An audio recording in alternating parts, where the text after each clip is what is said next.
Well, welcome everyone to today's Manager Playbook. My name is Nikki Straza, and I am joined with the retention specialist, Douglas Brown from Manage to Retain.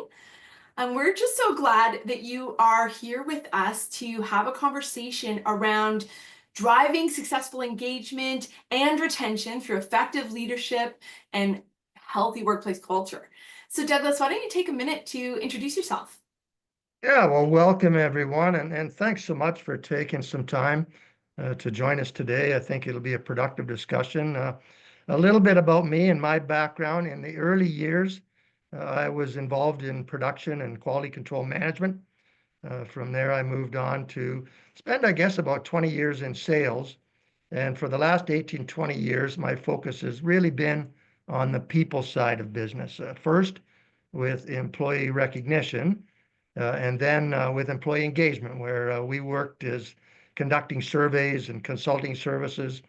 And the last 4 years specifically in the employee retention area. And just a quick comment, the genesis of Manage to Retain is really centered around the concept that managers play such a crucial role in the employee retention process.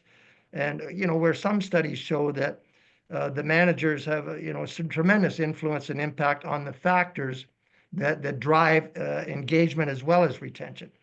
And yet, at the same time, we felt that there was a void in the support services around helping managers be successful in those roles. And that was really the genesis of Manage to Retain. And that's what's brought me to where we are today. Thank you so much, Douglas. And as I said, my name is Nikki Straza, and I'm from Straza Solutions, Inc. And we really specialize in helping organizations to nurture healthy workplace culture. And research has really demonstrated that culture is a significant driver in retention and engagement and ultimately performance in an organization. And I have a lovely passion for helping generations come together. We are in a unique space in time and history where we have 4 or 5 generations in the workplace at any given time.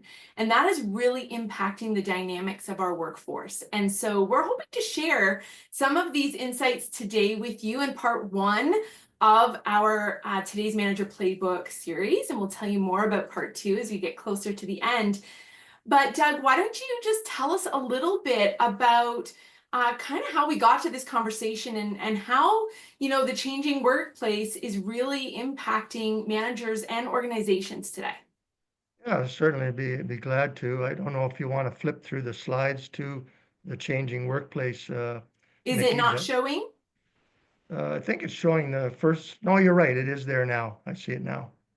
Yeah, so I think everyone would agree that over the last 5 years, we've really seen many changes in the workplace, and these are driven by many things, including societal change, where people's values and beliefs are changing.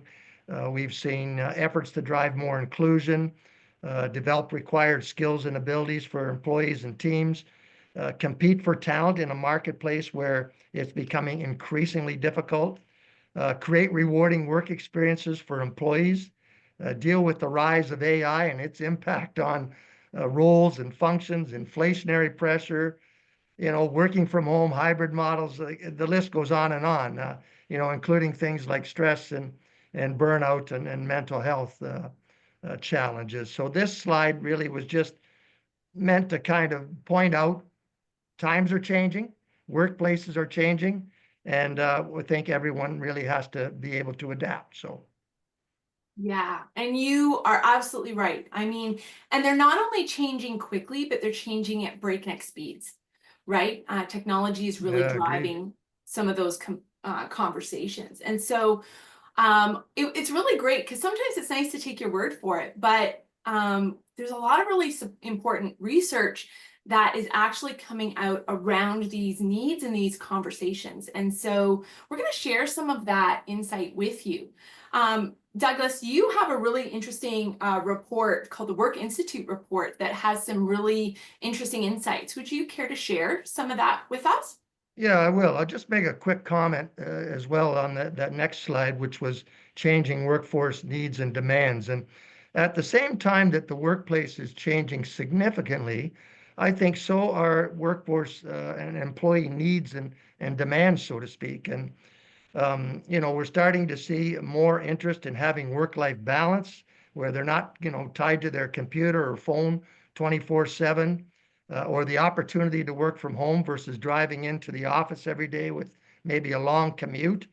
The desire for more purpose and meaning in their work, the value they place on relationships and connections, career growth opportunities, all these things. And as Nikki mentioned, I've done some research, and the Work Institute really came up with some important findings here just over the last year. I think this report came out in about a year ago and was reflective to everything up until then. I think their next report is due soon. But what they state is that what makes the emerging workforce so challenging is that workers behave in very individual ways. They are very individualistic in the priorities they place on these preferences and expectations. In the past, employers have sought to drive retention and engagement at an organizational level. But to engage and retain employees now depends on the individual employee. And they go on to say, gone are the days when employers, I should say, can seek to retain and engage their workforce with enterprise actions. Today's emerging employees requires much more. They require to be treated as an individual, and they feel empowered to demand certain preferences and expectations based on their priorities. And here's the catch, they can. So if you want to flip through to the next, maybe the next slide, the increasing turnover, yeah, the one after the research and statistics, Nikki. Is that the one? Okay. So here we see, and the next few slides are from the Work Institute report. And in this one, it reflects some of the needs and trends we're seeing in the workplace across the globe. Now this slide actually shows the trends toward increasing turnover with yearly quits charting upwards for the last 14 years. In 2023, almost 45 million workers chose to leave their employer voluntarily to seek work elsewhere. And the U.S. workforce is made up of approximately 167 million workers. This indicates that a little over 27% of the U.S. workers chose to quit their jobs in 2023. Now, there's no doubt that a certain number of employees are simply going to quit their jobs annually. The alarming issue is that the number of quits as a percentage of the civilian labor force has increased 37% since 2014.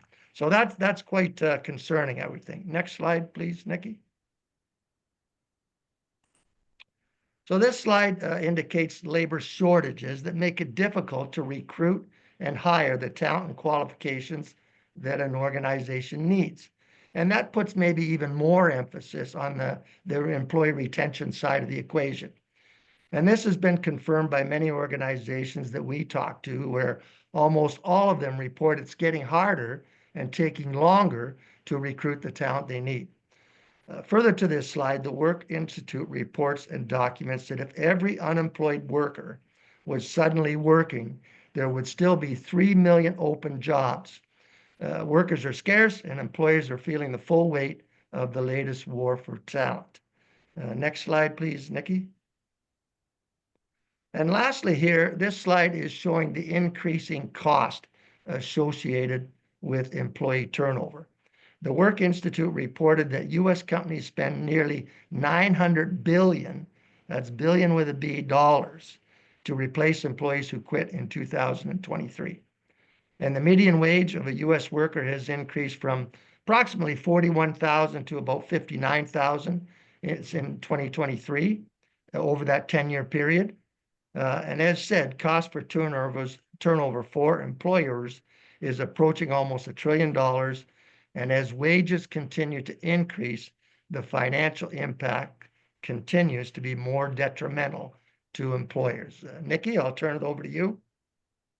Thank you. And you made such a great case for the significant impact that turnover and employee retention is having on every sector, especially manufacturing and healthcare, education. It crosses so many different sectors. And the Global Leadership Report, which was put out by DDI, gives us some really significant insights and validates this research that you were sharing, Douglas.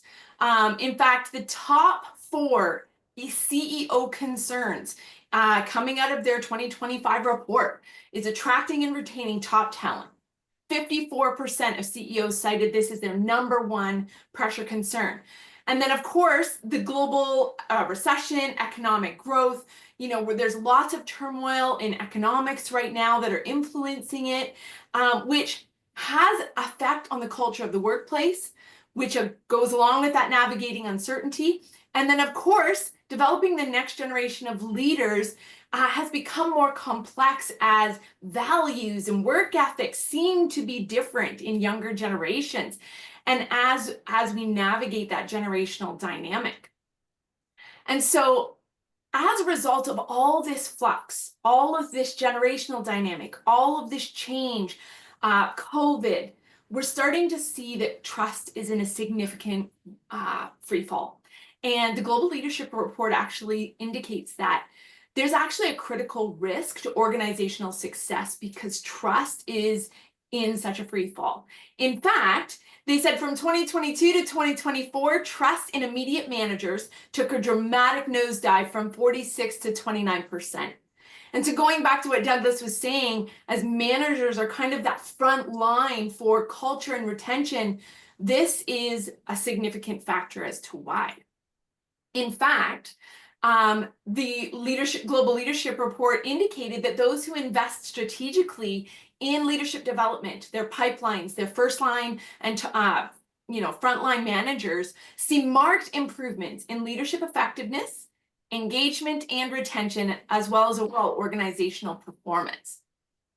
And so we're really coming into this conversation where it's not just about having a position of leadership filled, but having a high quality leader who knows how to lead different generations, knows how to lean into that person dynamic becomes so critical. In fact, 54% of those who consider their organization to deliver a best-in-class employee experience contributed to the quality of high leadership.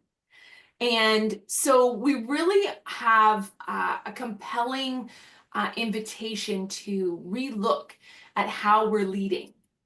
And, ultimately, these are a few kind of highlights that really kind of impact or demonstrate the impact of active engagement of managers as it relates to employees, right? So employees with managers who are actively supporting their development, so that leadership pipeline is active and we're really listening to where those employees want to go, are 11 times more likely to trust their manager. Employees who receive feedback are 9 times more likely to trust their manager. And employees with managers who are effective coaches are 9 times more likely to trust their manager. And so there's some real stats here that kind of give us some insight on, where industry and management and leadership is headed. And so more on that trust factor, Doug, take us away with these stats. Just to further, trust and strong working relationships between managers and colleagues and employees is just so critical to the retention challenge. And so just a further note here about trust and, there's other issues as well, but I think trust in relationships is a critical one. And just further to Nikki's slides, Paul Zak had done significant research and between the differences from high trust and low trust organizations. And what he saw is that with high trust organizations, you see 40% less burnout, over 60% closeness with the working colleagues, more energy, more alignment with the company's purpose, and certainly higher compensation. So those are just a few of the things. And I think it really just underscores the importance of building strong trust and relationships as some of the critical factors related to retention. But I think it's also important to point out, and I think Nikki mentioned this earlier, is that beyond retention, it also impacts things like absenteeism. It impacts productivity and performance and teamwork and a variety of other things. So again, it's very important, and we'll continue on here. Nikki? Thank you. Yeah, and trust, I mean, trust is a really significant thing, and it's very difficult and almost time-consuming to build because it's built on the small things, but it's very easy to destroy, which is why we really need to lean into the trust conversation. But I want to help us understand that it's not as simple maybe as it once was.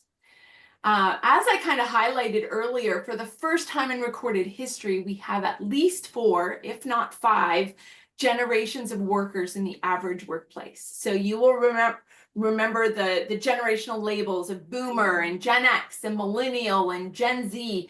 And Gen Z are hot on the heels of Gen Z. We have our Gen Alphas who are in grade school right now. And technological advancements widen that gap. And so I want you to think of that in the terms of 200 or 300 years ago, grandparent, parent, child would have fulfilled similar roles, and grandparents' information would have been relevant to grandchild to some degree.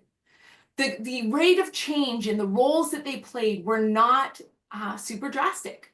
But you fast forward to the last 50 to 100 years, and not only is there a breakdown in technical difference between what grandparent knew to what grandchild knows, but that gap is even present between older and younger siblings. So it's not even between grandparent and parent and child. The rate of change technologically is almost every 7 years now, which is complicating workplace dynamics significantly. And different generations have different leadership skills, different ways of navigating conflict, different senses of what normal or common sense is, different values and experiences. And it's not that one generation is right and the other is wrong. It's just on the spectrum of learning, some generations have stronger skills in one area of the spectrum of a leadership and emotional intelligence skills, and other generations have other skills that are dominant based on what shaped them. And I think that is one of the real challenges we're starting to see in the workplace. And I want us to kind of look at this, and I would love to generate a little bit of discussion here, if possible, just because there is, you probably see this in your workplace. So we have 5 generations. Our silent generation, who have a strong sense of work ethic and loyalty. They are known for the 60 and 70-hour week. They have a huge respect for hierarchy and authority. They're coming out of that, World War kind of era where nationality and hierarchy, that's what saved the day. And they're also very hesitant to embrace technology. Then we have our boomers, who are revolutionaries on so many levels, including the straight up size of their generation. Hardworking and goal-oriented, value experience and seniority, and prefer structure and formality. And boomers, because of the size of their generation, influence so much of all that has happened in history. Then we have our little baby Gen X. They were called the busters for a long time because where the boomers, there were so many, there's maybe, there's 46 million Gen Xers compared to the 76 of boomers, right? And Gen X were the forgotten generation, independent, self-sufficient, skeptical and pragmatic, work-life balance advocates. And then we move into our millennials, and we have collaboration, team-oriented, again, a big generation that had a lot of volume in terms of the size of their generation, but unlike the boomers, who were just very competitive and elbowing each other out for space, the millennials very much embrace this team orientation and this collaborative sense. And they're very oriented around purpose or socially driven purposes. They're tech savvy and very nimble.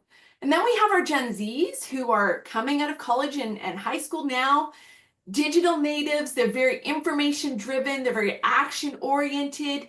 They look at diversity and inclusion as a non-negotiable, and they're very entrepreneurial. In fact, many Gen Zs will have 2 or 3 jobs going, or a side hustle here and a side hustle there, and they'll flip between them. So I would love, either in the chat or if you would love to just unmute, what are some potential conflicts that you see that could show up in the workplace just based on these different perspectives? I would love to see what you see. Where might there be potential classes? Carol. Well, one of the biggest challenges I see right now with all the different generations as a manager is, while I work to build trust with and approach it differently for the different generations that I have, one of the things that I have to work even harder at is it's the trust from above. So if people already organizationally don't trust or don't trust above me, then I find myself trying to build the trust from top down and try to show that I'm trying to mend those fences on behalf of them as well. And so it's a difficult situation to be in, because you can do all the work yourself with the people that report to you, but they don't want to go that, it's always goes back to, yes, but I can only trust up to you, and the rest didn't change. So that's where I find, the trust building is hard to do when you work in an organization, because you only have the one level to work at, if that makes sense. Thank you. That is such a nuanced site. And, generally, higher roles in organizations are occupied by different generations. And those, it's not universal and it's not a guarantee, but sometimes those mindsets are there. And the truth of the matter is, and we see this in manufacturing a lot, is sometimes the way the industry is set up.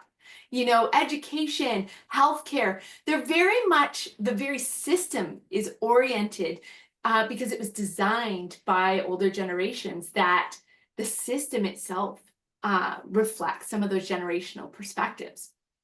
Bill, I see you coming unmuted. Yeah. Well, I was just going to say, I find the boomer group very much stuck into if everybody reads the same book, then everybody should behave the same way.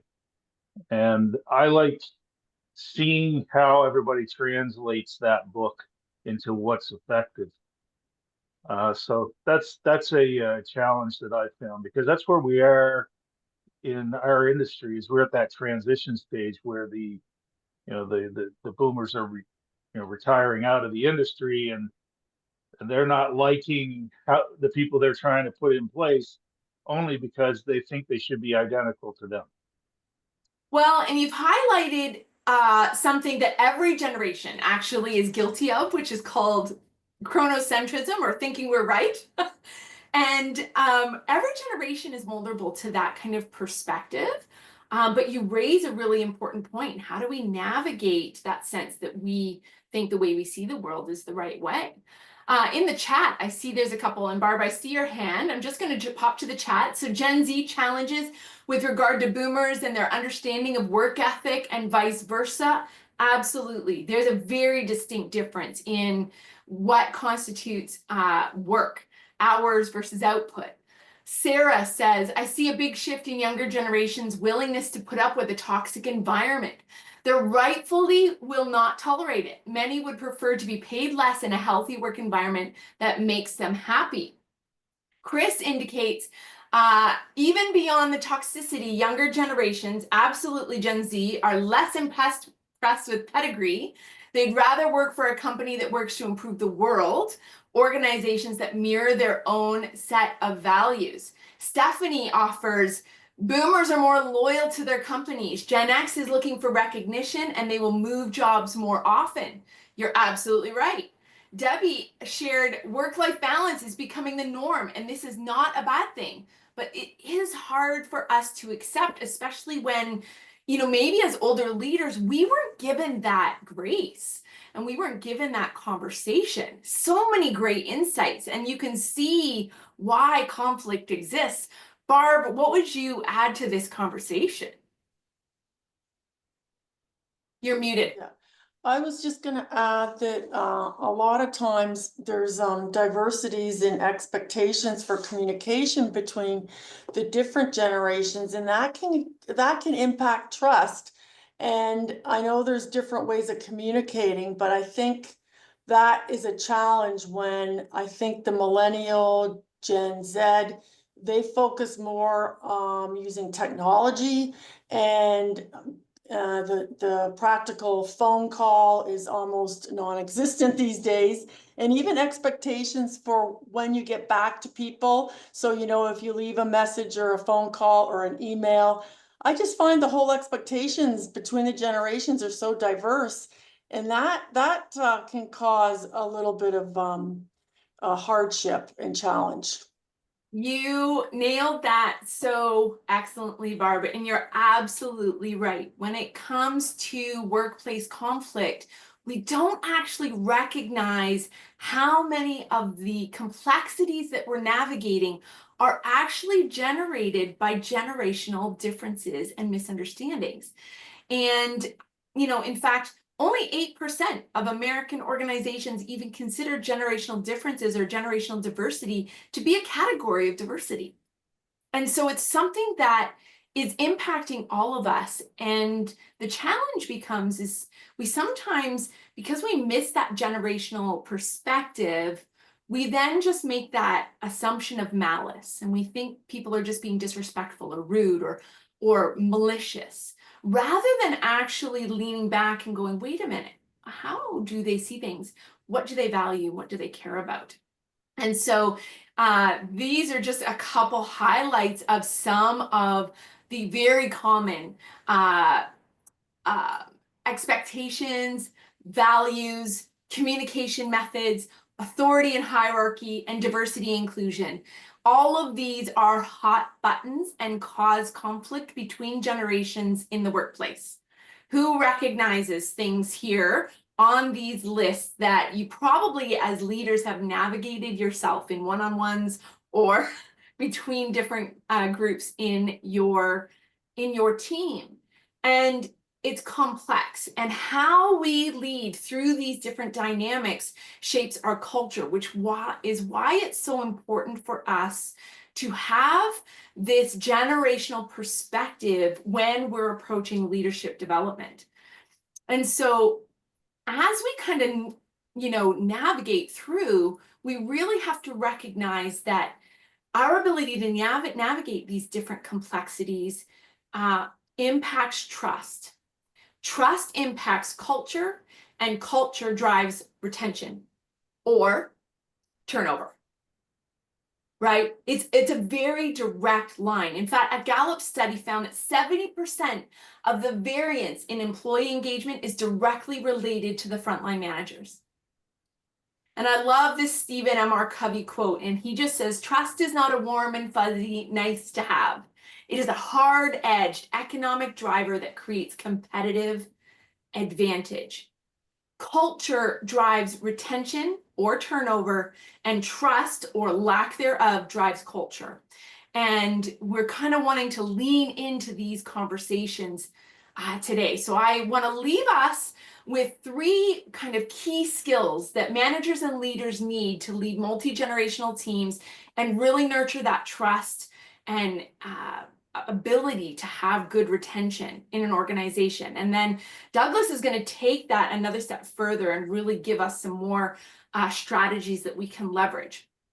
The first key is knowing how to create safety and build trust. When we actually lean into the neuroscience of things, our brain every 5 times a second is scanning to determine if our environment is safe.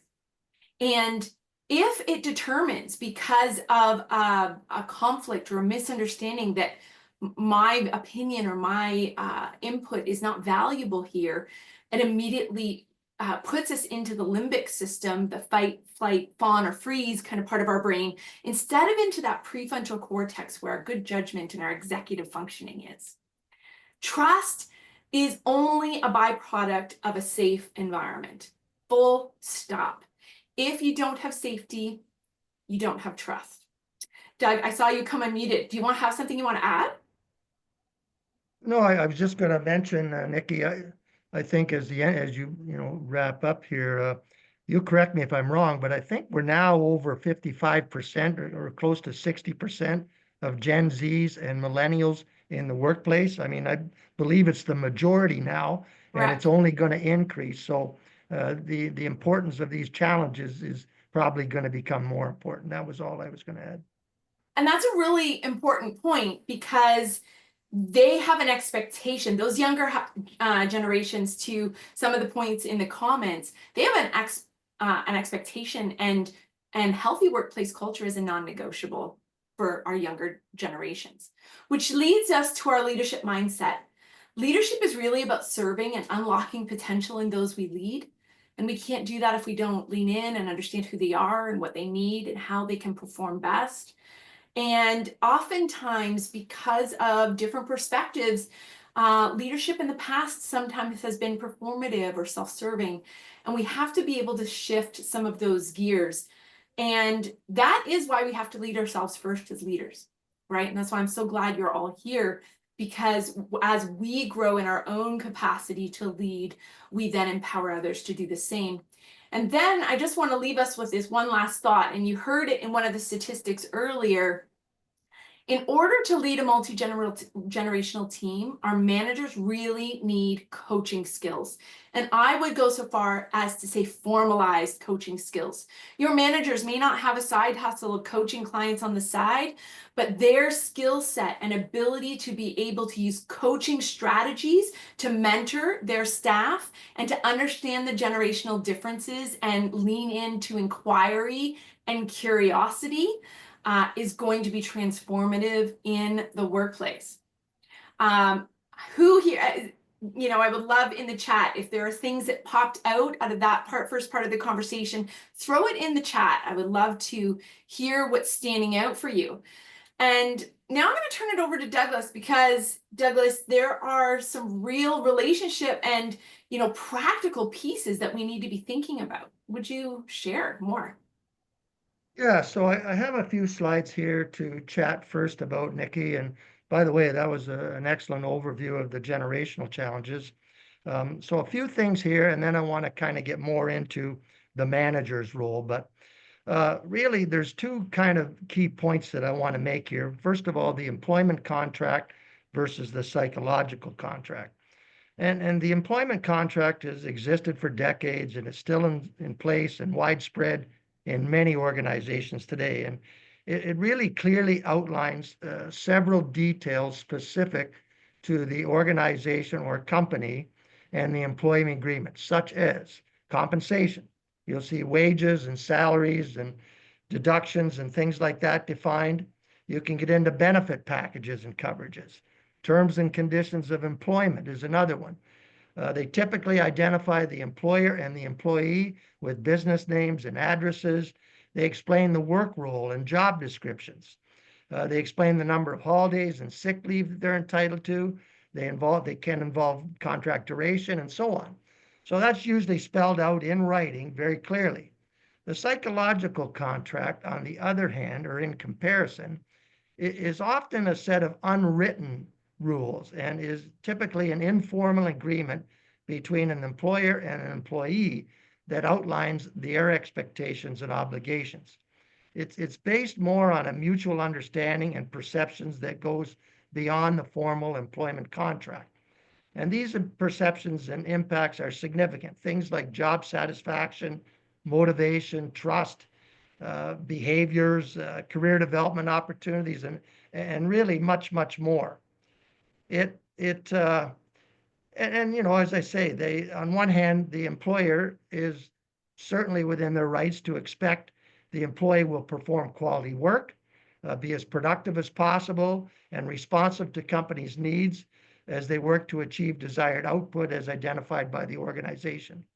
On the other hand, the employee might expect to be treated with respect and dignity, have opportunities to grow, develop and advance their career, be appreciated and valued for their work, have strong working relationships with colleagues and their manager, driven by high trust and two-way communication, and then be supported in general as needed. And of course, having bosses that allow autonomy in their job and show empathy when needed. So they have their own set of expectations. And in the past, the employment contract was really all that was needed. But increasingly, we're starting to see a shift in the workplace where employees want to receive more from their psychological needs and expectations, and along with their intrinsic and personal desires becoming more important to them. And when it comes to employee retention, it's almost always important to remember employees always have a choice where they work and for who they work. And if they're talented, and most often are, they're probably constantly being recruited by other organizations, headhunters, or ads on Indeed. So, next I wanted to talk a little bit about the company and corporate needs versus personal. So if you could advance it, please, Nikki. Okay, so here I've tried to define, what some of the corporate company needs are that typically are available to all employees who work for the organization. And these are outlined here. You can see, and these costs are substantial to an organization in terms of the financial amounts, but are designed to help both attract and retain talent. And they're important needs so that employees can live the desired lifestyles they want and support their families. I'm seeing different new programs such as helping employees pay off their tuition or software programs designed to drive engagement and allow employees to interact as they desire. I've seen, recently there's different loyalty programs out there. Again, all company corporate programs designed to kind of help retention. Next slide, please, Nikki. But then on the other hand, you have the personal intrinsic needs that are typically more required when the employee has accepted the job and is in their new role and are trying to determine whether this position and the company is a fit for them long term and they feel a sense of connection. So here we see things like career opportunities. We mentioned a few of these already, being treated with respect and dignity. Whereas people require salaries and benefits to support their families and lifestyles, these personal intrinsic needs relate more to their personal enjoyment and fulfillment. Okay? It's important to note that almost 35% of new hire employees now last less than a year with the company. And for some, it's only a matter of months before they leave. So it's so critical for them to form a positive opinion about the company and their roles during that onboarding process or first few years. And these are often elements that are missing to build successful employee retention programs. That day-to-day bottom-up approach that meets the personal intrinsic needs and builds what I would describe as the positive emotions that create rewarding employee experiences. And, there's many different approaches to employee retention, but I would suggest the ability to meet these personal needs cannot be overlooked. And this is where the manager plays such a critical role. And I think I'll just, one final comment before we advance. It's important, I think Nikki mentioned this as well, to understand that all employees are different when in terms of their needs, and there's no really one size fits all. The personal individual needs and expectations are unique and distinct in every individual employee. So it becomes more about tailoring and customizing the employee experience to support the employee's needs and pursuits. And I'll make this comment as well. You're never going to be able to meet all of employees' needs. What's important is meeting those core needs, those important needs that really help them develop and enjoy a career experience. So next slide, please, Nikki. So now on to the managers. And I always like to ask this question when I'm talking to companies or executives: who's responsible for employee retention? And in my view, the reality is everyone is, and everyone has a role to play. So for example, owners and senior executives need to provide the resources, the budgets required for retention programs, and also make employee retention a priority for the organization. And human resources, of course, is involved. They help design programs, monitor talent trends, arrange training, conduct surveys, and so on. Yet the managers are really at the heart of retention. Through strong relationships, clear communication, meaningful work, and proactive support, they create a work environment where employees feel valued, engaged, and motivated to stay. And organizations that prioritize training and development for managers see tangible improvements in employee retention. Gallup data shows that organizations with highly engaged teams experience 59% less turnover. So managers are really in the strongest position to influence and impact and understand and support the unique needs of employees' interests, their goals, because they interact with employees really on a day-to-day basis, giving them what I would describe as unparalleled insight into individual strengths, challenges, aspirations. So unlike executives or HR departments, managers have direct visibility into employees' work habits, interpersonal dynamics, areas of growth, and so on. And it's this close proximity that allows managers to build trust and rapport, creating an environment where employees feel comfortable sharing their personal needs and career aspirations. And through regular communication, managers can tailor this support to each individual, ensuring they feel valued and understood. Next slide, please, Nikki. So these are just a few key points and a few examples of how and why managers are so important to retention. And I won't spend a lot of time here, but as you can see, how their leadership affects things like engagement, psychological safety, work-life balance, recognition and appreciation, and also has some statistics there that show what results can be achieved when they lead with best practices and principles. So next slide, please, Nikki. Okay, so there's three critical steps to help the manager succeed in their role as in the role in the retention process. And first of all, I'd like to emphasize that managers are not mind readers, nor should they be. Organizations have to support managers to help identify and understand disconnects and frustrations so that they can be addressed and corrected. And that's the first thing, is using tools and diagnostics. Secondly, managers must understand that they play a critical role in retention and need to be taught some of the fundamental principles and drivers of engagement. It's not just about achieving performance goals and objectives. They have to understand they need to create desired workplace cultures. And as an example, they need to work at building trust in relationships, which we talked a lot about today, or understanding and accepting generational differences. And thirdly, they need exercises and processes to successfully facilitate improvements. And again, an example of having exercises and activities to strengthen communication and provide the needed support or mechanisms that enable employees to discuss frustrations and concerns and then agree collectively on action steps for improvements. All of these steps help build accountability and allow the frustrations and negative emotions to be dealt with at the ground level. So they build trust and things that lead to retention versus turnover and resignations.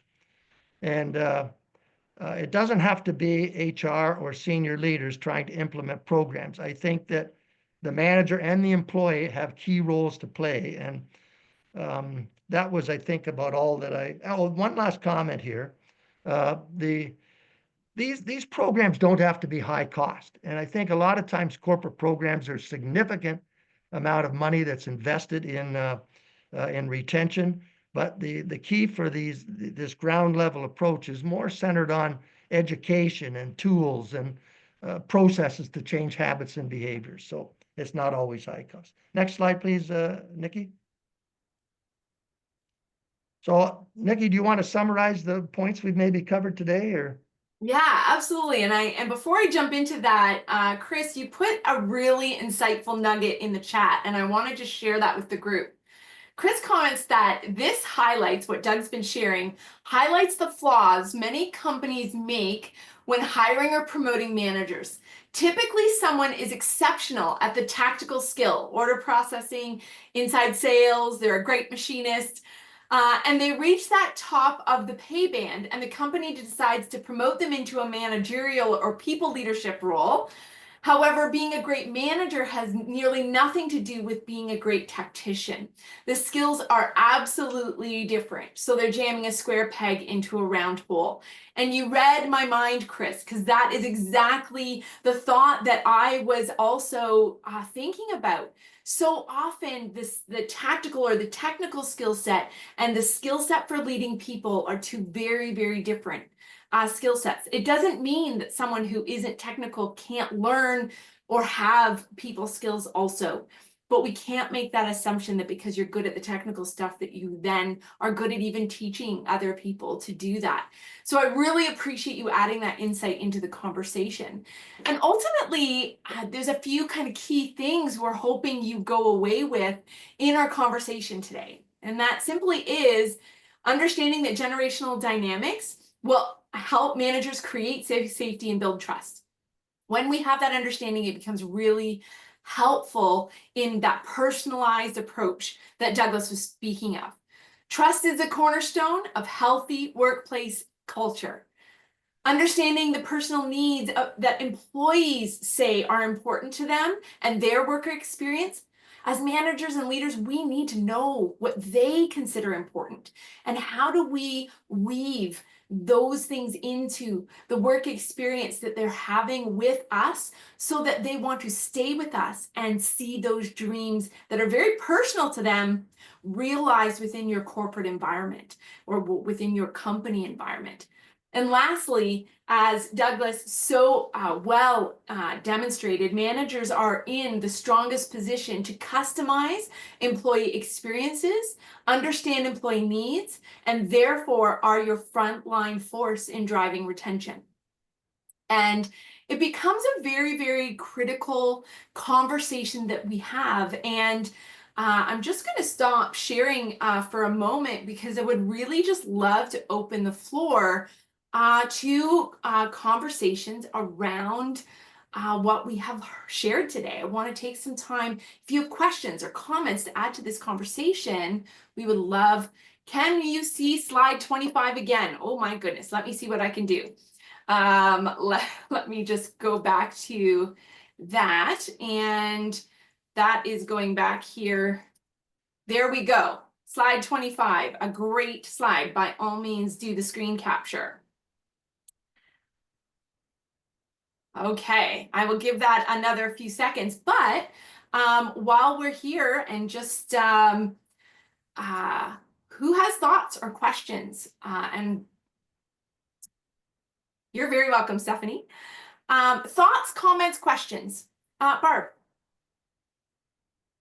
In my experience, I think as a manager, and I've worked at different workplaces for a fairly long period of time, I found one of the critical pieces is to establish trust among the employees and getting to know, their interests, their goals, and a bit about their personal life so that you can support them and help them develop their growth plans.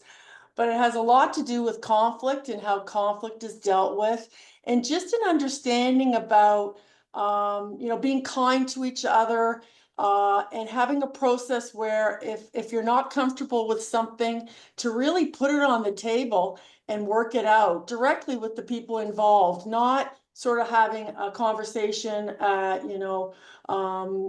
outside, but rather directly with the people involved and working things out, and that you can work anything out as long as there's no back talk or gossip, and true respect for each other's individual differences. And we're all different. We all have strengths. But I found that's really key. And then also recognizing everybody's important, and everybody contributes to the big picture and the overall vision and goal. And as a manager, really supporting that whole vision of everybody's here, everybody has different strengths, but we're all working towards the same vision and goals, recognizing that daily, but also at staff meetings, even having celebration events goes a long way. You raise a really, really important point, and that's going back to the trust conversation and the safety conversation we were talking about. Douglas, what would you add to that? Well, it's a great point, Barb, and thank you. I think Nikki said it as well. There has to be that level of trust and a relationship to kind of get into some of those conversations and communicate. But if you have that and you can sit down as two adults and discuss a challenge or a problem and agree on what actions to take to improvement, that's the key. That's the key. So it's important that those relationships are there. If they're strained or they're difficult or there's poor communication or lack of psychological safety or fear of this, sometimes those conversations are certainly more difficult, or sometimes they don't even happen. So that's just a further comment. Yes, you absolutely raise important points. Chris. So one of the things that I worked in internal communications and employee engagement for most of my career, in fact, pretty much all of my career in the last 20 years. And so when I was reading your beginning of this, you talked about conflict in the workplace between the generations. And I don't think you're describing conflict between the generations. You're talking about conflict between the organization and the generations. You know, between the generations is more of an employee relations thing. You know, this boomer and this Gen Z person don't get along at the team. How do you fix that? But one of the things I've talked about forever, and when I was dealing with communications in an organization, you can't have a one-size-fits-all plan. You know, and when you go to Glassdoor and you look at the really terrible reviews some companies get, and it always comes back to bad communication, bad communication, bad communication. And I've said my role is fundamentally to take information from a source to get to the desired audience through its preferred channel. And so that means that I recognize that my boomers might want to have that full-on text document they can peruse. My Gen X want to just look at headlines and quick little bullet points. My millennials may want to see a podcast, you know, hear a 3-minute podcast. More than that, you've lost their attention already. And this was driven home to me at an early age at one of the conventions I went to, where someone got up and showed a picture of Sports Illustrated, and a picture of Vogue, and a picture of People, and a picture of Time magazine, and then showed a picture of a standard company newsletter and said, why would you ask your people to read this when this is what they're used to?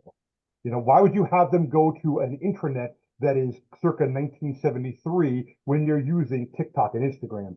So a lot of that is the mindset of the ownership, the higher. I think it might have been Barb who said this originally, or Carl, one of them who said, like, basically, hey, how do I deal with it when my ownership isn't really holding up their end of the bargain? They have to recognize that in this, you know, group of 5 different generations here, they're not all going to want to be communicated the same way. They're not all going to respond the same way. And that's kind of key. That is such a great insight. And I also love how you highlighted the fact that organizations can have a generational personality, right? Organizations can have, so the founders of that organization imprint their generational standards, ways of doing things. And sometimes we struggle to allow those things to evolve because it's always worked. And I really appreciate the way that you highlighted that as an example and then just expanded on that. Great insight. Others, questions, thoughts, comments? Douglas, anything to add? No, nothing further to add, but happy to take some more questions or thoughts or any comments at all if you want to speak up or put something in the chat.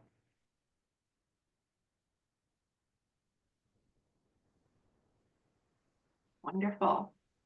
Okay. Well, we are very, very grateful that you came to join, and I'm just going to throw our screen back up here. There's that magic slide 25 again, if you didn't catch it earlier. Some really great insights on there. And I would love for Doug, for you to just share a little bit about how, if people are interested in some of the things that we shared today, what is working with you? How can they get connected? And Yeah, just if anyone is interested, we did want to offer all the participants today a no obligation complimentary diagnostic. I mentioned earlier in some of my discussions just how important it is for managers to be able to understand where the disconnects are or where the frustrations are. And I always like to say they're not mind readers, and it's without knowing that and without it being able to identify some of these challenges, it becomes hard to address. So if someone would like to take advantage of that, here's our you can set up a meeting, or I think Nikki has our contact information on the last slide. So feel free to reach out, and we're happy to help you. And that's I'll let you move forward, Nikki. thank you, absolutely. And what I'm going to do is I'm going to throw a PDF version of this slide in the chat if you would like to grab it. There's lots of really valuable information in there, as well as our contact information. So that is there for you.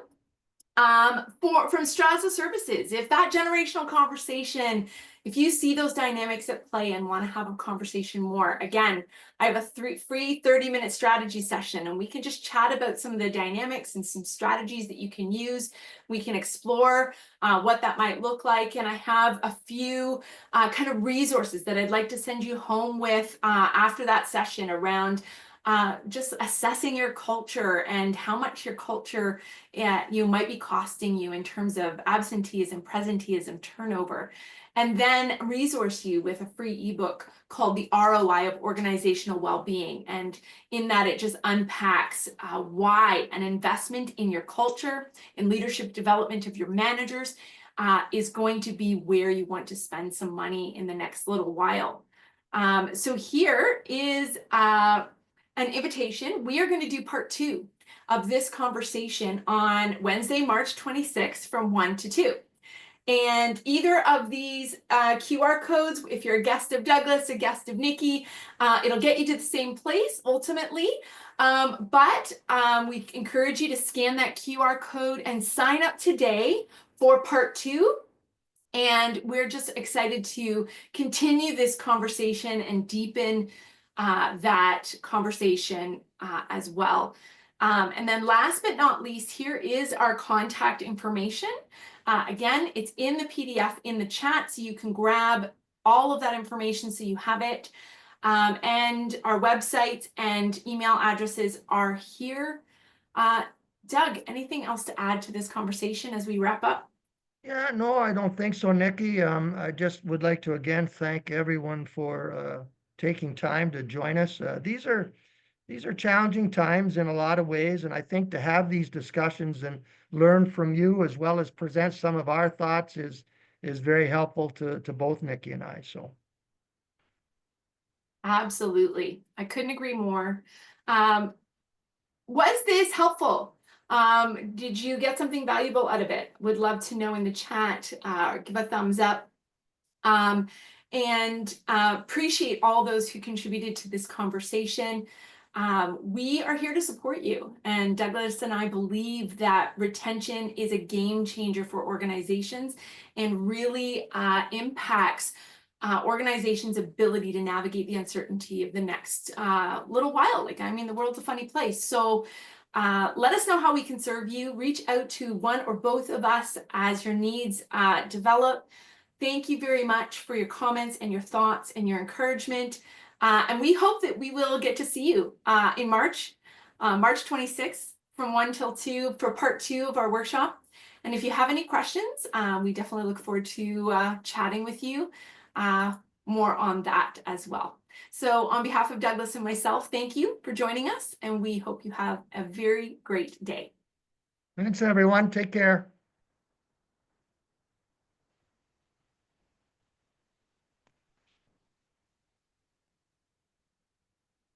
Are we done?